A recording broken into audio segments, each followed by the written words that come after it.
Игорь Иванович, как с вашей точки зрения можно оценить темпы развития республики, имея в виду уже прошедшие 20 лет, сегодняшнюю ситуацию, и чего, в принципе, можно ожидать в 5, 10, 15 лет? Какой вы видите ситуацию? Спасибо. Я считаю, что темпы очень высоки. 20 лет – это небольшой срок для республики, которая, в принципе, начинала выстраиваться на самых таких отсталых аграрных районах того периода, будем говорить, на нулевом цикле. И за 20 лет очень многое сделано. На ближайшее время, с учетом тех программ, которые сегодня есть, я вижу такую более лучшую даже перспективу, чем это было за 20 лет. Почему? Потому что у нас до 2016 года это федеральная целевая программа социально-экономического развития Республики Ингушетия. Мы не говорим про другие федеральные программы, про наши региональные программы. И до 2025 года государственная программа развития Северо-Кавказского федерального округа, где Ингушетия занимает довольно достойное место. И вот эти программы нам позволяют, если считать, как вы говорите, 10-15 лет, позволяют сделать вывод, что к 2025 году, с учетом реализации этих программ и с учетом своих внутренних резервов, а мы уже их начали находить, мы их начали уже реализовывать, я думаю, у республики довольно хорошая перспектива, хорошее будущее. Как вы оцениваете ход подготовки к празднованию Дня Республики? При всех они есть бесспорно недостатков. Я думаю, так, на хорошую четверку. Отлично не могу пока поставить. На хорошую четверку я оцениваю подготовку к празднованию. Мы уже в рамках празднования Дня Республики начали с 31 числа открытия объектов. Мы только сегодня открыли новую мечеть. Эта мечеть, наверное, одна из самых красивых в республике.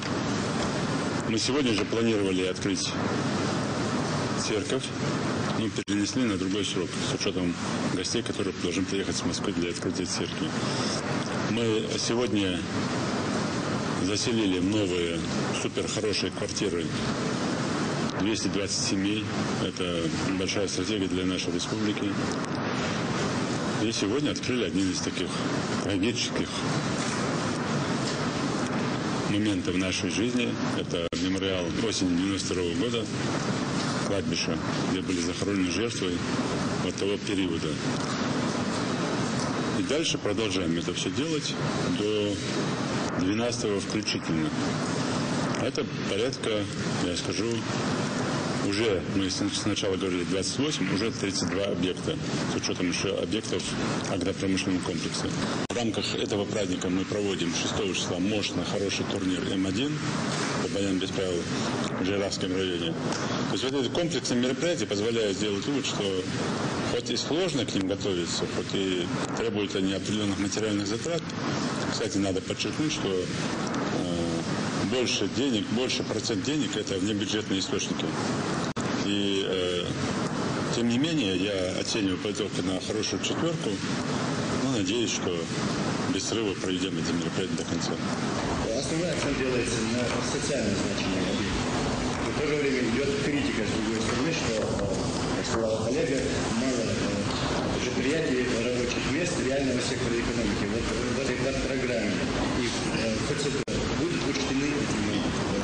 Мы в федеральной целевой программе учитываем где-то 50 на 50 социальные и экономически важные объекты. А в государственной программе по развитию Северо-Кавказского федерального округа, там где-то у нас порядка 60 на 40. 60 экономически важных, чтобы содержать можно было заслушать эти объекты, а 40 это социальные и другие. У нас по сравнению с другими регионами беда в том, что большой провал в социальных объектах. У нас и садики, и школы, и больницы, и все остальное. Вот это все для республики это провал, огромный провал. Поэтому мы здесь вот так вынуждены пойти, и правительство Российской Федерации нам пошло навстречу. Но при этом мы сейчас делаем огромный упор на развитие малого и среднего предпринимательства. Вот то, что сейчас девушка говорила. И, конечно, создание рабочих мест в этом направлении тоже. Ну и опять же, и сейчас, открывая ряд объектов вот этих, мы видим порядка 4 объектов, которые экономически важны, которые будут доходы приносить республике.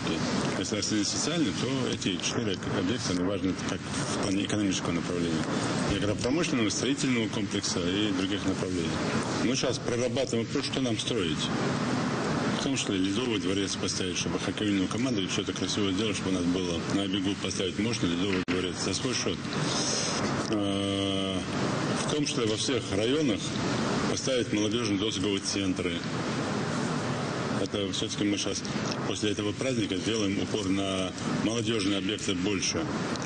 В том числе однотипные такие спортзалы поставить во всех населенных пунктах, особенно в горных, там, труднодоступных, чтобы молодежь больше занималась бы спортом.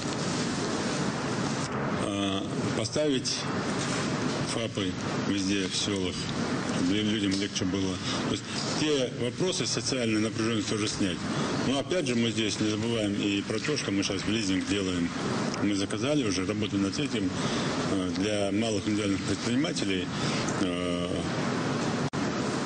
вот буквально там на днях смотрели проспекты, выбираем, что нам лучше. Это мини-мясо-молочные цеха, колбасные цеха, там, консервные цеха, слесарные мастерские. Вот эти вещи, которые создадут рабочие места. А один цех такой, мини-цех, он позволяет там 8-10 рабочих мест создать.